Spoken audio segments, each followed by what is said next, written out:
The Prophet ﷺ said, if one of you wanted to enter the bathroom, then say, Bismillah, Allahumma inni a'udhu bika min al-khubuthi wal-khaba'ith. What does that mean? This is what it means. You're seeking refuge in Allah Azza wa Jal. Oh Allah, protect me from al-khubthi wal-khaba'ith. Al-khubth are the male devils. Wal-khaba'ith are the female devils. Why? Because the bathrooms are places in where the shayateen love to hang around. This is their homes and this is their hangout. So when one enters, remember to say this dua, Allahumma inni a'udhu bika min al-khubthi wal-khaba'ith. Oh Allah, protect me from the female and the male devils. Then you walk in. And ulama rahimahumullah, they also mention an issue that if one was, let's say he's out in the open, in the desert, and he wanted to relieve himself, does he say this dua or not? And if he does, when does he say it?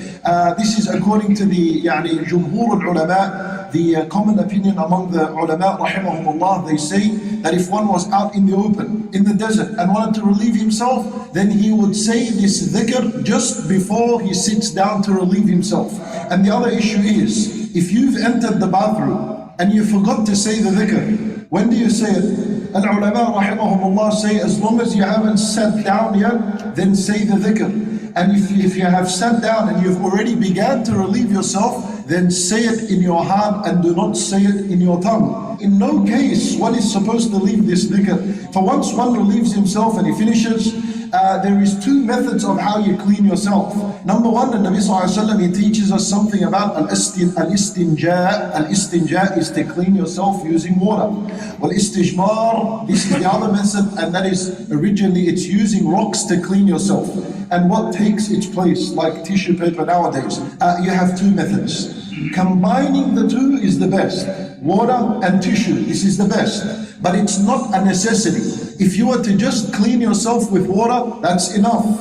And if you were to clean yourself only with tissue paper, then that's also enough. Using both of them is the best. But you don't have to use both of them if it's not there. Once that's done, and once the person is ended, one more thing is that when you relieve yourself, let's say urinating, do not stand while urinating. It is makruh to stand. You only stand if there's a necessity for that. Otherwise, why do we say it's wrong? Because when one stands and relieves himself, there is the chance of the urine splashing back on him. As a result, his clothes become najis, and then he is not able to pray with that. So he'll pray, he's got no idea what's happening, and his salat is unacceptable. Why? Because he stood when he was urinating. Well, there's a major sin in that, for the one that's not clean himself properly. Nabi Sallallahu Alaihi Wasallam counted it as a major sin. After one is finished and he walks out, he says, and it is a sunnah of Rasulullah Sallallahu Alaihi Wasallam to say, we'll end with this. What does he say? Ghufranaka. What does ghufranaka mean? Oh Allah, I seek your forgiveness.